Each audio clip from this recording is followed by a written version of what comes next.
Hey everyone, welcome to My Wife the Dietitian, a weekly podcast about lifestyle and healthy eating. I'm Rob, and together with my wife Sandra, we invite you to join us on this informative yet entertaining journey through the complex world of healthy eating. We'll cover everything but the kitchen sink. Each week we'll discuss topics ranging from how to protect yourself from developing cancer, spicy foods to rev up the libido, to caring for your palliative grandfather with Alzheimer's. We'll also delve into more complex issues like, what the heck is oat milk? Why doesn't my butt fit into these jeans? And every guy's favorite question, will eating spinach really make it bigger? Join us each week as we strive to educate, enlighten, and entertain you.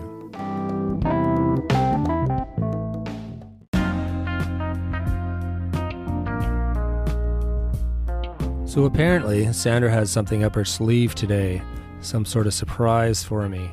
No idea what it is. I do know that we're talking about protein this week, but that's all she said. To be honest, I never really know what we're talking about every week. I just show up and wing it. So really, I guess it's no different than normal. Do you like surprises? Well then, stick around. You can tag along with me on this one. Should be fun, right? Episode 47, Protein Pop Quiz. A pop quiz? For you. What do you mean, pop quiz? I'm going to quiz you on your protein knowledge. I didn't know you were quizzing me. Well, with the quiz, we have 7 questions, and we're going to cover, in those questions, we're going to cover what protein is, why we need it, are we getting enough, outdated way of thinking about amino acids, and the historical perspective of it, and the body of evidence of protein and risk of disease. So it sounds like you're expecting me to provide all the information for today's show. You're just going to ask some questions and I'm going to do all the talking? Is that what you're saying? And Sure. You're expecting me to know all of this? Okay. You got high hopes, baby. I have faith that you're going to, I think you've learned a lot. All right. Well, let's see. I guess we're going to find out. All right. So let's just dive in. Do you want to? Yeah, that's how the best way to do it. Okay. Yep, just dive her on in. All I'm right. just going to have a sip of my tea first. It's green tea, which is good for your brain, right? Oh. So maybe that'll be helpful. Smart. Exactly. Okay, give me a second here. Okay. I'll ask the question while you do your sipping. Okay, Okay. number 1. Protein is only found in animal sources. Absolutely not. Oh, why? Well, because there's all sorts of plant sources for protein. Name some. Well, there's beans and legumes. There's nuts and seeds. There's or some other ones. There's tofu, which is from soybeans. Wow, that's good for you. I think, well, I'm thinking back, episode 33 was about seeds, and episode 42 was all about beans. Beans, they're good for your heart. So I think you got some information from there, because definitely we covered that those are excellent sources of protein. Exactly. Also, we just interviewed a friend of ours for our show next week, and he's vegan, and we talked a lot about protein for a vegan diet. Yes. Just earlier this week, we chatted to him. So yeah, Scott Fickerson, a coach from Santa Barbara City College in California, and he has an online coaching service. And we talked to him all about how to fuel yourself on a vegan diet if you're an athlete and a runner and a track and field athlete. yeah, it's going to be a good one. So make sure you tune into that next week. Yeah, so this is fresh on your mind. So I didn't feel so bad giving you a pop quiz about protein, because we did talk to Scott a lot about vegan and plant proteins, and and that's why the first question, protein is only found in animal sources, is a hard no, or a soft cooked no, or a well done no. A well done no. I'm just joking.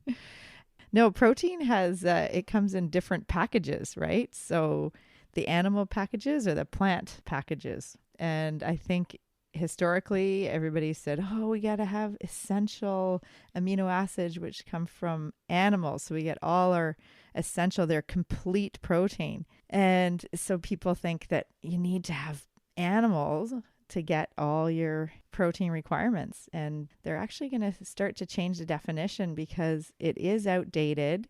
And we're finding that it's a negative kind of connotation with incomplete proteins for plants. Like plants are historically known as incomplete proteins because they have the non-essential amino acids. And we need to kind of reframe that because actually we're not getting enough plant proteins. And we know for health, we all need to eat more fiber. And where do you get fiber? From plants. Right. So beans and nuts and seeds and tofu, edamame. Well, leafy stuff too, like plants, fruits and vegetables and all that stuff. Exactly. Yeah. So protein is only found in animal sources? No. When plant protein replaces animal protein, it actually helps reduce cognitive decline. So they're finding for looking at dementia and future Alzheimer's risk, if we eat more plant proteins, especially over the age of 50, we can actually improve our risk of developing dementia and Alzheimer's. Oh, wow. Have you talked about that before? I'm not sure if we specifically talked about that in the Mind Diet. That was back in episode. Yeah, it was way back. Yeah, it sounds, I'm not sure if I remember hearing that. That's kind of neat. Just that eating more plant-based protein lowers your risk of getting dementia. Is that what you said? Yeah. Alzheimer's, dementia. Yeah, that's amazing. Yeah. And longevity, they're finding that it helps with aging and aging well. So keeping healthy longer if we start to eat more like a focus more on the plant proteins. Part of it is because with essential amino acids that come from animals, that actually helps stimulate insulin, which is a storage hormone. So it's like storing things. You're storing your bears in hibernation, they store for the winter. And that's actually not beneficial for our longevity. Like we need to burn things off. We need to break things down. And the plant proteins, like the non-essential amino acids, tells our body to break things down because it's the glucagon hormone, and that breaks things down. So that's actually healthier for our body to be like getting rid of the debris and getting rid of the excess and getting rid of the like cleaning our cells up, cleaning our body up. Huh. So having more of those plant-based proteins actually is really healthy for like helping reduce our risk of cardiovascular disease and diabetes, dementia. So it actually helps with muscle building in older people. If they have more of the plant-based proteins, that's really beneficial for their lean muscle and their overall body functioning. So it sounds like it's a different type of protein, or does it just act on your body differently? Well, remember I said protein packages? Mm-hmm. So you think of the protein package. So what's in meat? What do you mean, what's in meat? Well, in the protein package of meat, you get saturated fat, you get cholesterol, you don't get fiber. Right, I see. And in the package of beans, for instance, like a plant package or like a protein package of a plant protein, like beans, for instance, you're getting fiber. Mm-hmm. You're not getting any cholesterol. You're not getting any saturated fats. And you get magnesium and zinc and plant chemicals, phytochemicals, polyphenols. Right. So we are finding more and more that those are protective for cancer risk and helping with our overall cardiovascular system.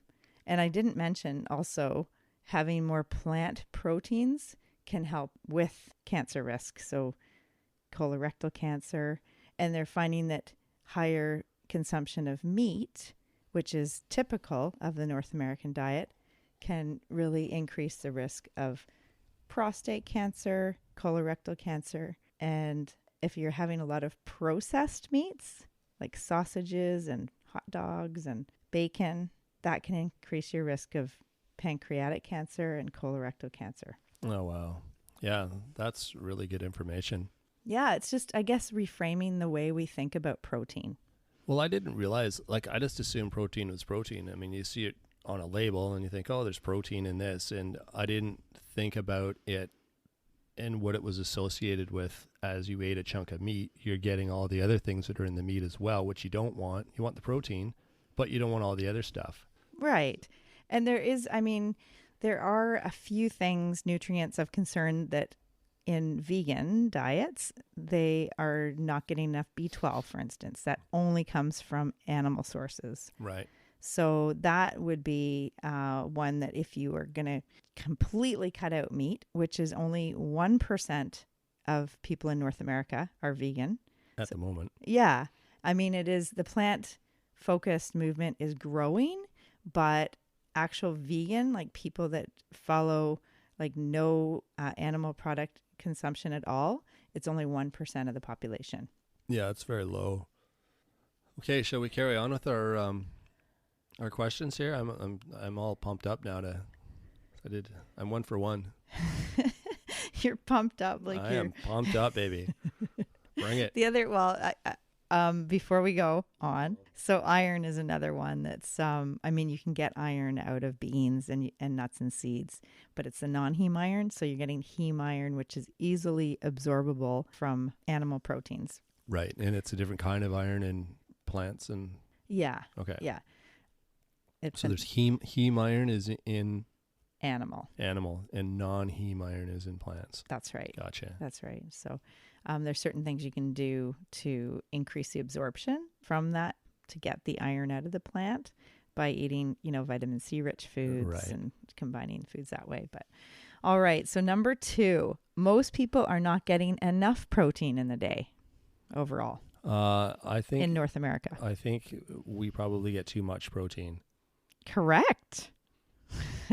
I don't think there's a lack of protein in the diet. I think given what most people eat on a daily basis and what we're being told to eat, how much protein we need to eat, it's I think people are pretty good on the protein front. I think we're lacking in the plant protein. So the ratio's off. Do we need to get more Yes, we need more beans. We need more nuts and seeds. So we need to change the ratio, because at the moment, most North Americans are getting up to 100 grams of protein a day. Wow. And a lot of it, if you think of if you go to a steakhouse and you're getting T-bone steak, that's a lot of protein. And a lot of saturated fat. Yeah, exactly. And cholesterol and no fiber in that specific food.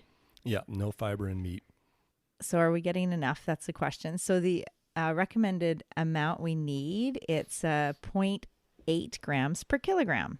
Okay, so everyone can figure that out. And that'll fluctuate, I'm guessing, based on your personal activity level. If you're an athlete, if you're, exactly. You're 12 or you're 96, I'm sure there's different requirements by age, right? Yeah, age, definitely age, and activity level, and if you're ill, so if you're recovering from illness, or if you're going through like cancer therapy or any type of treatment, then you might need a different level of protein. But on average, most people are getting too much animal protein in their diet. Right. And let's take you for an instance, if that's okay, if we're going to do... Well, I'm here. We might as well use me as an example. Are you okay with that? I'll be the guinea pig again. Okay, 185 pounds equals, you're actually 84 kilos. So if we're going to, do the 0.8 kilo or 0.8 grams per kilo, we have to translate that into kilograms. Into kilograms, okay. So 84 kilograms times 0.8 is about 67 grams of protein that you need. Right. And is there a ratio then of that 60? Let's just call it 70. It's easier to remember and it's a nice round number. Is there a ratio of that 70 grams of protein that you're suggesting should be from plant? Oh, gosh, you always ask these really good questions. That's awesome. We should aim for 30 to 40 grams of our protein to be plant-based. Regardless of what someone's So that's basically half of mine. If mine's 70, then 30 to 40 would be kind of roughly half, right? Yeah, exactly. So are you saying even more than half? But I mean, that's a start. okay? So we'll just say half. Yeah. As a guideline. Okay. A general guideline. A general guideline. But more isn't going to hurt you, right? More plant protein? Yeah. No. If it offsets the meat protein. Yeah. Okay. So, I mean, like someone like obviously vegetarians, they're going to have 100% of their protein is going to be from plant protein. Yeah, plant protein. So exactly. It's not a hard and fast rule. No. But we want to try to increase the amount of plant protein. That's what you're and decrease the animal. At. Yeah, gotcha. Yeah.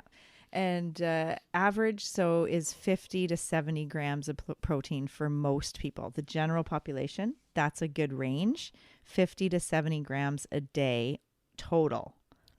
Yeah. Okay. So if you could aim for 30 to 40 grams of plant-based protein, that would be a really good thing to do. Right. And another thing too, what did you say the range was? 40 to 60 or something? No, 50 to 70. 50 to 70. Okay. I'm just going to say 60 because it's easy to divide by 3, which is your 3 meals a day. So you're looking at like 20 grams of protein per meal. Awesome. Maybe that's one of the questions down on the pop quiz. Have you been looking ahead? No, I can't see that far. Okay. Well, we're going to put that on hold, but that's okay. Yeah, no, that's awesome. Just another way to do it for people that like pounds better than kilograms in terms of their body weight.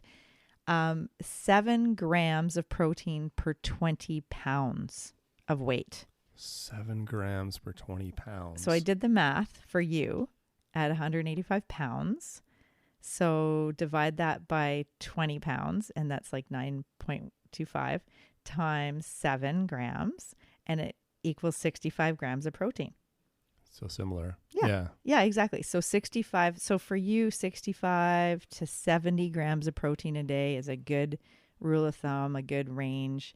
If you're super active, if you're lifting weights or doing something that's increasing your energy output, then you probably need more calories and then more protein calories too. Right, of course. And so are we getting too much? If, as the research is showing, that North American average about 100 grams of protein, with a lot of that as animal protein, that actually increases your risk of osteoporosis. If you're getting over 100 grams a day, it increases your risk of osteoporosis, of gout, of kidney disease. And if it's too much meat, that the protein, that like red meat, that increases your risk of cancer. I think I mentioned that: prostate cancer, colorectal cancer, breast cancer. And part of it is, and we're going to talk about this in another question in the pop quiz, but remember I talked about the processed meats are especially bad. Yeah, because they're processed and they're salty, and it's what's in them kind of that's makes them like that, right? Exactly. Yeah, that's right.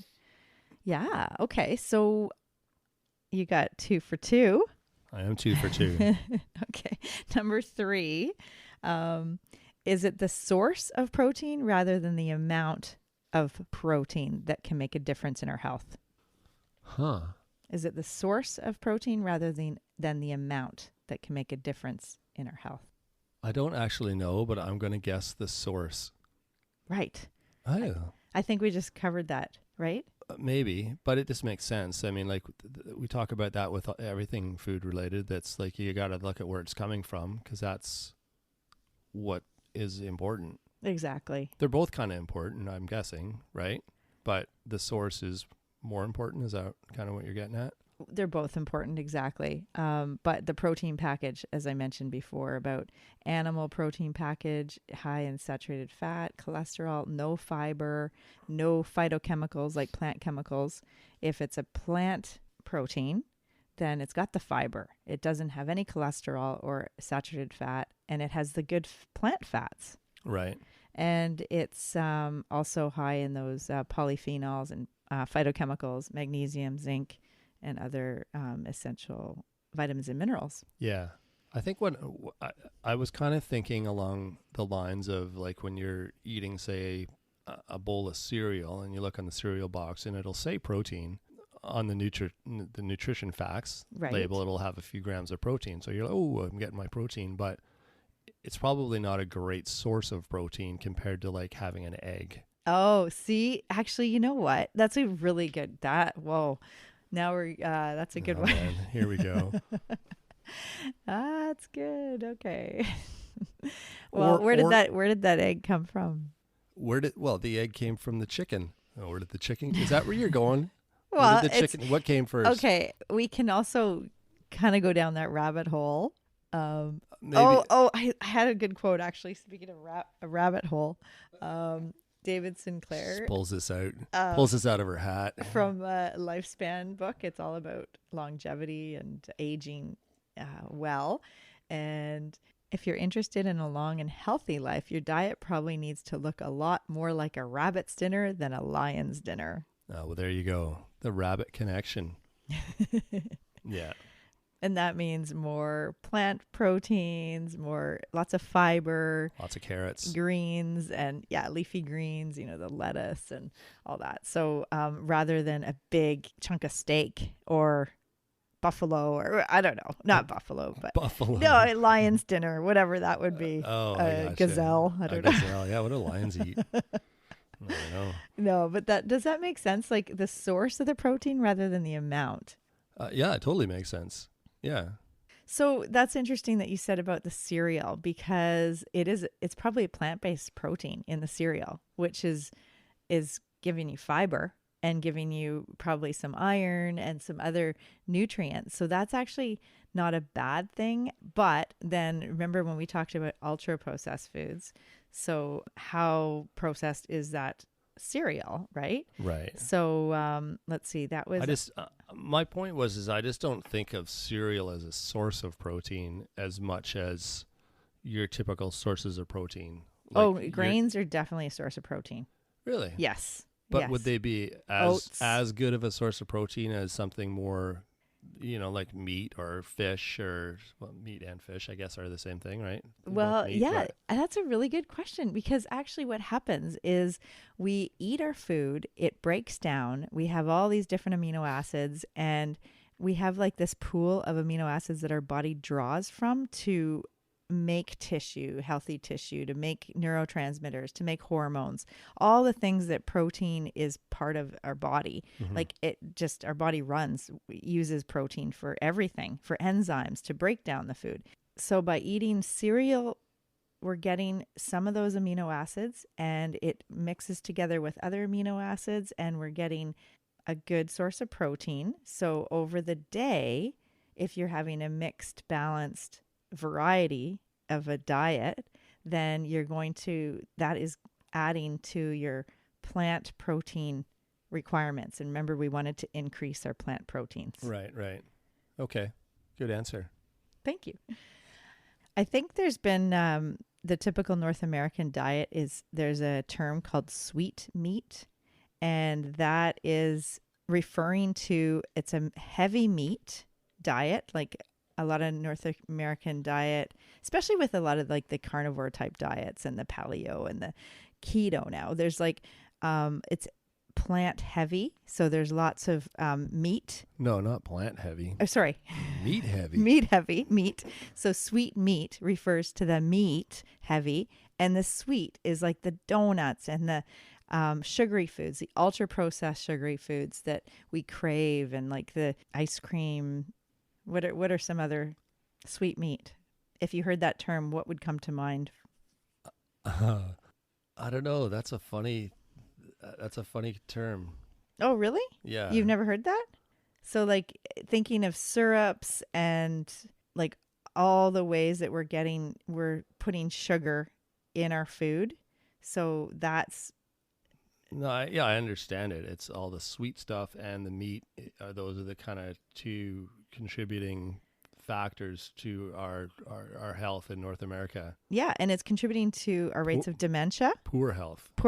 Yeah, and that's a term Dr. Dale Bredesen in The End of Alzheimer's, which is a really excellent book. And he talks about meat is a condiment, not the main course. Or should be a condiment.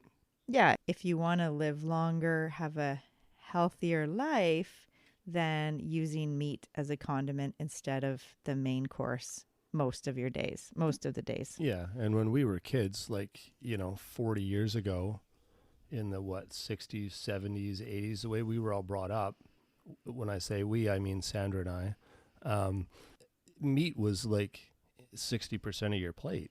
Right. That meat was the main event.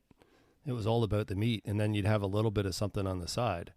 So maybe a little bit of potato and a little bit of vegetables, and that would be the meal. Yeah, like Three- a meat three potato. ti- If you think every of day. just the word meat, potato, veg, where does the veg fall? It's kind of lower priority. Yeah. Meat is first priority. Potato second. So, the starch. And So that's The funny. vegetable would be frozen peas, or it wasn't even Frozen anything that peas. was fancy prepared. It was just an afterthought. Oh, we got a little bit of space left on the plate. Maybe we'll throw some frozen peas on there to. Well, that actually brings me to my next question.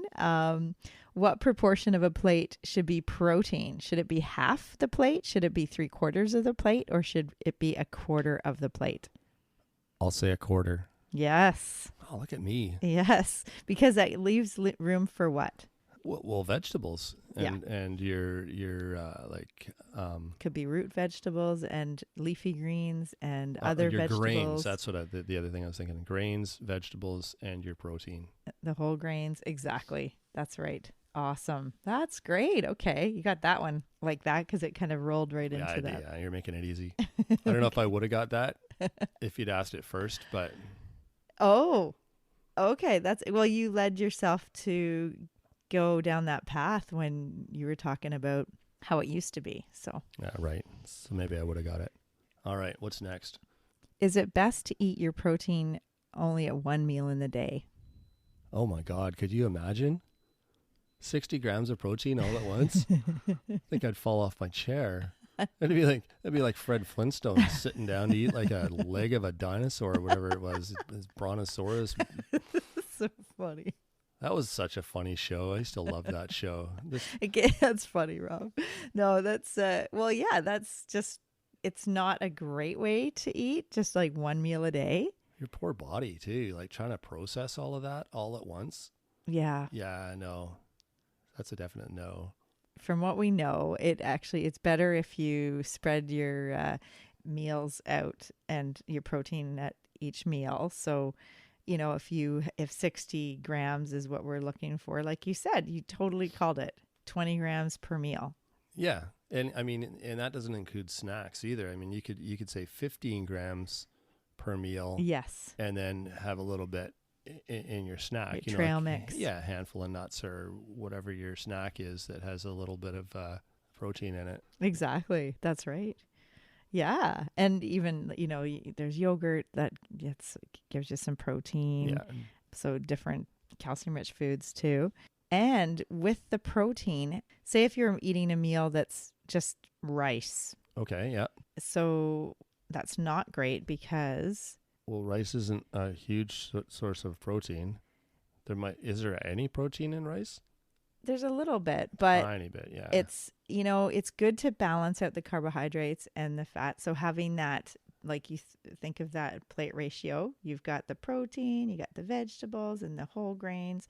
So you're balancing out the meal, and that helps with blood sugar rise. So if you just had a piece of bread or, a sandwich with no protein in it, then that's going to probably affect how you feel like you're going to crash later on. Oh, okay, because your body's processed it and there's nothing left, and then you're hungry again, and Exactly. yeah, 'Cause that's the other thing with protein, right? It helps you feel full. Yeah, exactly. And full for longer. That's right. Yeah. Yeah. And especially if you eat beans. I mean, beans are great because they're satiating and they have that protein, the fiber. So it's we need to eat more beans. Yeah. Everybody. Beans. So good for you. Another quote from Dale Bredesen from The End of Alzheimer's. is avoid damaging your food when you cook it. So that leads to the question, how you cook your food can make a difference to how good it is for our body. Okay, that makes sense, I guess. Is that a question? I didn't hear a question. It Sorry. was more of a comment that you wanted me to agree with. Okay. True, false. It's a true, false question. True. Okay. That's what I was going for. Okay. So there we go. how you cook your food, can it make a difference to how good it is for our body? Oh, heck yeah. Okay. Do you remember it was episode 30? We did summer barbecue season and we talked all about how cooking your food affects the quality of the That's food. what I was thinking. I mean, if you imagine you're in a restaurant, a really nice fancy restaurant, and you order, we'll just say a steak because this is easier to picture. Mm-hmm. And they bring it to you and it's completely charred and crispy and which some people might like, but you're like, that is not how I ordered my steak, and what, sorry, I lost track of what we're how talking you about cook your here. food can make a difference to how good it is for your body. Yeah. Well, yeah, I guess that's kind of a bad example. No, it's exactly the right idea because you totally, if you're barbecuing or grilling or making it really charred, it's damaging it. It's not good for it. And remember in our fats, grease, and oil episode 23, we talked all about how if we damage those fats before we eat them, it's so bad for our health. And a lot of times, if you eat deep fried foods or, if the food is cooked too much or cooked at high heat, it's not good for the food. And then we eat it. It might taste good, or that might be something that you really like, but it's really not good for us. So, it's the balance of taste versus health and quality and Exactly. Yeah. Yeah. So it makes a big difference. So cooking the food in a marinade, stewing in moist heat, that is going to be a more healthy way to cook your food versus frying it or barbecuing it for a long period on high heat. Right. On a flame, especially charring it with a flame. And the fats dripping and making the smoke and all that. Yeah, right. So, yeah. And I'm glad we covered that in various episodes in the past because people can refer back to those. Yeah, it's something that happened and people often think, oh, it's too bad I got a little charred. Oh, but realizing that it's actually unhealthy. It's not it's not that it just doesn't taste very good to some people. Like I said, some people like that, but most people probably think, oh, it's burnt, I don't want to eat that because it doesn't taste very good, but it's unhealthy. Exactly. So, it's good that we pointed that out. Yeah. And avoid damaging your food when you cook it. So moist heat, shorter cooking times, lower temperatures, use acidic ingredients like lemon, lime, tomato sauce, vinegar. Kiwis are excellent, and papaya that naturally tenderize the protein. So there's different ways to add marinades and dressings, salad dressings, all sorts to make it healthier versus making it not as good for your health. Gotcha. Okay, we got one last one. All right. So by eating a plant-focused diet, you will spend less money on groceries. Absolutely. I just said Sandra the other day. Well, I just said to you the other day. Yes. I never know who I'm talking to here. Sometimes I feel like I'm talking to the audience and I refer to you like in the third person. And then other times I'm talking to you directly, you being Sandra. Yeah, it's confusing. Anyway, I hope you guys are all following along and know what I'm talking about. Anyway. And who you're talking to. And who I'm talking to. I know. It's Just confusing. It's a hard part of not being able to see people. Anyway, I went shopping the other day and I bought a whole cart full of food and it was like less than $300, which often we'll spend more than $300 when we shop because we got a family and teenagers and whatnot. But it was like $260 and I'm like, holy cow, that's cheap for all that food. But then I realized I didn't buy any meat. Yes. Like nothing, no meat at all. And so we don't eat a ton of meat, but we do buy it sometimes. But I didn't buy any that time. And I'm like, holy, what a difference. Not even like canned fish or... Well, I mean, I might have bought but they're like a couple bucks each. But I didn't buy like a box of chicken breasts, which is like $25 or, those big meat purchases. Yeah, yeah. And then I thought, like where I was saying before about how we grew up and we were eating meat every night. Imagine how expensive that would be now, or for families who still do that. If you're buying, like a family size thing of pork chops and like having a piece of meat on your plate every night, that's got to be so expensive.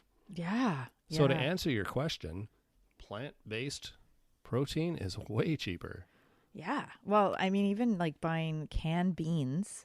I mean, you can buy dried beans. It's even cheaper. Like dried lentils, we add to our soup, and it's awesome. Mm-hmm. But even canned beans, canned lentils, having those in your cupboard to add to your meals, and you're increasing the plant-based protein, which is the goal, right? To get more fiber and more of those really beneficial phytochemicals and plant proteins. So yeah, and then seeds, the poor cousin of nuts in episode 33 we talked all about. They're so rich in protein and in fiber. Yeah, for sure. I live on nuts. I love them. I have there's so many different kinds of nuts we have in the cupboard, and I use them all the time. They're such a nice addition. I like the crunch. I like the flavor. Yeah, they're just nice to have around. So yeah, and another way to think of a really healthy protein would be if the seed of that plant dropped and it started sprouting into a plant. That's a good protein source. So a hamburger's not going to do that. So I'm thinking like sunflower seeds, pumpkin seeds, even corn or oats. Cereal, like cereal fibers, cereal like grains. If you sprout them, if you put them in the ground to grow, they grow.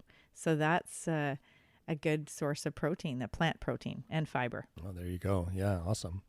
And the other, like peanut butter, for instance, like if we're talking about buying more plant proteins, peanut butter is fairly reasonable in terms of cost, and it is a good source of protein. And I know other people say, oh, cashew butter and almond butter, but those are pretty pricey, and you get a good amount of protein with peanut butter. So it is, that's a good one a staple. Yeah. Just the raw peanuts kind of peanut butter, not the one that's loaded with all sorts of sugar and all that. Yeah. Well, it would be better, the more natural peanut butter for sure. There's lots of natural options now. So how'd I do? I think I did all right. I think you got 7 out of 7. Look at me. Are you surprised? 100%. Are you surprised? A++. Oh my goodness. Scholarship bound. What do I win? Do I win dinner? How about a beautiful plant-based dinner? Oh, yeah. Lentil soup. All right. There we go. With homemade sourdough bread. Yum. Yummy. Sounds delish. Yeah, I can't wait. Good. Well, that was so informative. There was a lot of stuff that I think maybe we just got a bit more in depth with the explanation of some of these things today, because a lot of it sounded familiar, but I don't think we've gone.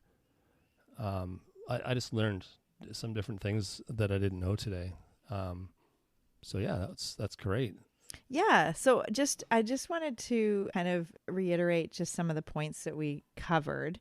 So we talked about what is protein and why we need it, and are we getting enough? The outdated way of thinking about amino acids and like the essential and non-essential, or complete and incomplete type of language that we use from the historical perspective, and how how plant protein can help reduce our risk for certain diseases and improve longevity. And the protein pop quiz was, protein is only found in animal sources. No. Most people are not getting enough protein in the day. No, but they're not getting enough plant protein. They're probably getting too much animal protein. Right. It's the source of protein rather than the amount of protein that makes a difference in our health. Yes, because it's all about that protein package. What else are we getting with that protein? Is it in an animal source or a plant source? And with the plant source, you get fiber, and the phytochemicals in the animal source, you get more saturated fats, cholesterol, and no fiber. And is it best to eat our protein only at one meal in the day? No. And I forgot to mention the serving size. About the size of the palm of your hand is a good serving of, if you are going to have a piece of meat or chicken or fish. And then with plant proteins, it's like 2 tablespoons of peanut butter or half a cup of beans.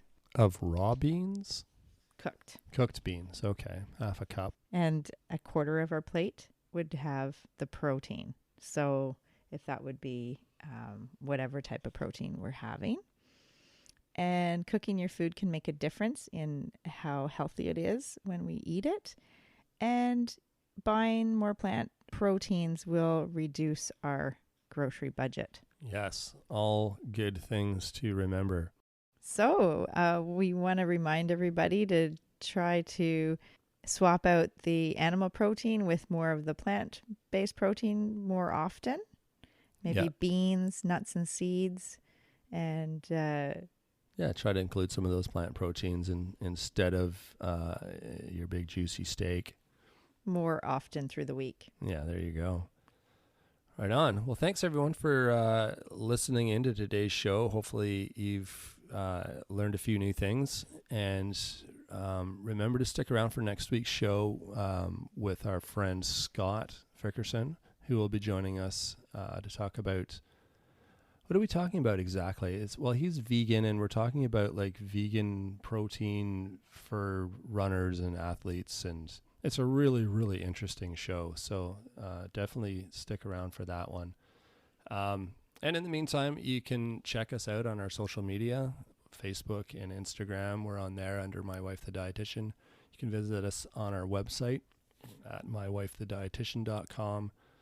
We've got a few emails from people, which we love. We love hearing from you. Our email is mywifetherd@gmail.com. So if you have questions or ideas for the show, don't be shy. Send us a message there. And don't forget to rate and review the show. It really helps. And we mention this every week, but it is really important for ratings and for other people to find the show. So we appreciate anything that you can do in terms of that. So yeah, until next week, everyone have a good one. Thanks, Rob. All right. Thanks for joining us today on My Wife the Dietitian. If you like what you heard, don't be shy. Leave us a comment or review, and be sure to share our podcast with your friends. If you'd like to hear more, hit that subscribe button. You can also follow us on our social media pages for updates, episode trailers, and other odds and ends. For more info and links on what we discussed on today's episode, check the show notes. We'll be back next week with another informative and fun-filled episode.